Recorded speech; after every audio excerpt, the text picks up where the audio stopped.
What's going on, guys? Got a great video for you today.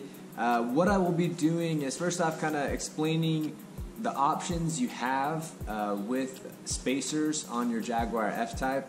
I'll then talk about the one I went with, and then we'll get started on that DIY. Alright, so without further ado, let's get started.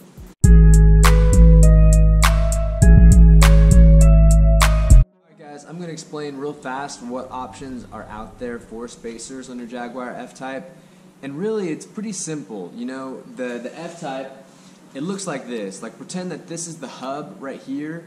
The threads come out of the hub, so that limits your options. You have to use, if you use a spacer, which is a spacer is basically this this kind of thick portion right here without the threads. This is technically called an adapter because it allows the original threads to come through the existing holes right here. You tighten that down, and then your actual wheel goes on to the new thread that is given to you in the adapter. So technically, these are called adapters, and so that makes it a little bit tricky to begin with because you're not just putting a spacer on, you're putting an adapter on, and with that you run into some complications. Basically, it goes like this. If you have a Jaguar F-Type, no matter whether it's a V6, whether it's the R, whether it's the S, it does not matter, you can safely run 18mm adapters with no modification. That's rule number one. You can safely run 18mm spacers with no modification to your threads. Rule number two, you can safely run 15mm spacers if you shave off 3 to 4 millimeters of non-essential thread. And what I mean by that is this right here. Take my glove off so I can show you. This right here is some of the spacer, or some of the thread that doesn't have any threads on it, but some of that non-essential part that I have already taken off. This is about 3.5 to 4 millimeters right here. So basically, on the F-Type, what happens is this non-essential thread sits on top of the current threads, and you can safely shave that off, and then you can fit anything on it. That's going to be a little bit tricky to understand, but basically rule number one is you can safely run an 18mm spacer, maybe even 17, without any issues. Rule number two is that if you want to run a 15mm spacer, you have to shave some of the non-essential thread off of it. That's rule number two. Now, there is an exclusion or an exception to rule number two, and I'm going to show you right now. Exception to rule number two. If you have these wheels, the carbon blade wheels from Jaguar, you do not need to shave your threads. These are different wheels. They're not made by Jaguar, they're made by a third party, and they have an indentation on the inside that's deep enough to accept the OEM threads. So if you have these wheels, you do not need to have any modification if you want to run 15mm spacers. Got it? Those are the three rules. If you know that, then you can safely and comfortably buy whatever type of adapter you need. We're good. We're good. Let's move on.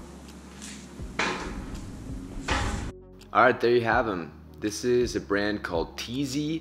As you can tell there, they're about 15mm in width. What I like about them is that they're forged aluminum, so they're lightweight, about a pound a corner. Yeah, real pretty. Let's get started. I had to close my garage because it was a little bit too cold for me to do all the work. So the picture is going to be a little bit dark, but I'm going to fast forward through it and kind of show you what you need to know ahead of time. Here is a quick before. This is the front. We're going to walk around the back right here. I think this is the most evident portion where you can see how sunken the wheels are. So obviously start out by grabbing your 19mm socket, go ahead and start removing the lugs. There are 5 of them. You can jack the car up from there and take the wheel off. Alright, now you can see I've got the wheel off, the hub exposed. I went ahead and sprayed some alcohol solution on it. I grabbed my drill and put on a copper wire attachment. I'm using that to go ahead and clean the surface.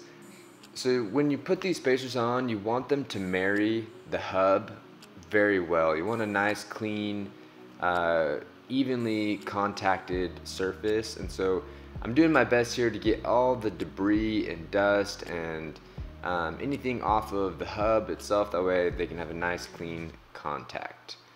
So you can see a good bit of rust kind of coming off the inner hub there. Pretty interesting. Okay, so here we have the hub assembly right there, and then the threads that are coming off. Your OEM threads will now be in these little cavities surrounding where the adapter holes will exit. I have my fingers sitting in one, and this is basically the whole reason why we have to shave them, because the OEM threads are too long to fit in those cavities. So that's kind of the whole reason behind this. This part is super important.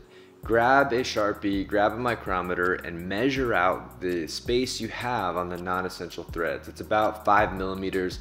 Go ahead and mark it to 4 millimeters with the Sharpie. I went ahead and put the nuts back on it and taped the nuts down so I have an absolute do not pass mark. When doing this, try to orientate the grinder such that these sparks shoot towards the ground.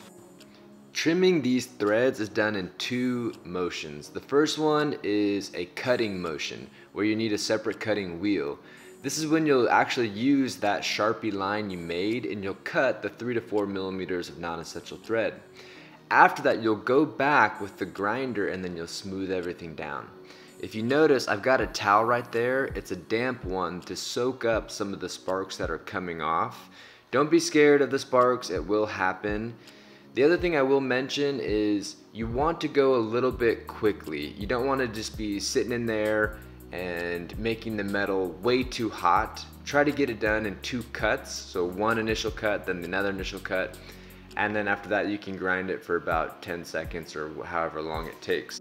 Now that the cuts have been made and you have grinded everything down, now just grab a Sharpie or a pencil or something like that and mark the very tip of the threads there. Put your wheel back on, tighten it down, and then take your wheel back off and see if that mark you made has come off at all. You want to make sure that you've got these completely grounded down and that they're not touching the wheel. When putting them on, especially in the front, and I would do it in the rear too, you need a helper. You need a helper for one part.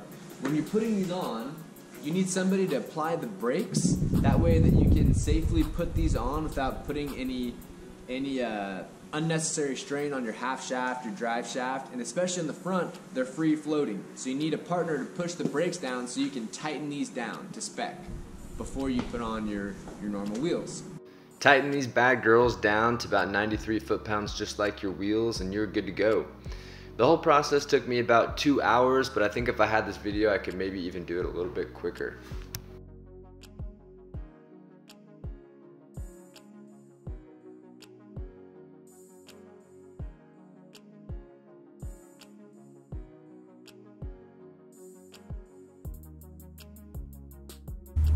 Alright guys, I want to wrap the video up. I've had these spacers on my car for a little over a month, and I honestly cannot tell any difference. I think that handling wise, it's about the same. Maybe like a 5% increase of strain when turning the wheel. But even then, like, it's not noticeable. My turning radius hasn't decreased. I can't really notice it personally. Maybe that'd be different if I had a different spacer option, but it really hasn't manifested itself to me. I would be curious to take these off and then do a 0 to 60 run with them off, time it, and then put them back on and time it again and see if there's a delta. You know, comment down below if you'd like to see that, because I will do that. I think those tests are interesting. When I go to autocross my car, I will be taking these off. I don't think that 15 millimeters is enough strain to actually hurt my car, but just to be safe, I'm going to take them off when I autocross or track the car. But yeah, guys, that's all I really have to say. I think it's a great product. I think it looks killer. It really changed the way the car looked. Now when I park it, it looks so much more aggressive. That's all I have to say, guys. Enjoy. Hopefully, you know, if you guys have any questions, you can let me know in the comments down below. I'm here to help. Have a great day, and thank you for being here. make sure to subscribe. I know some of you guys haven't done it yet. Please do so. See ya.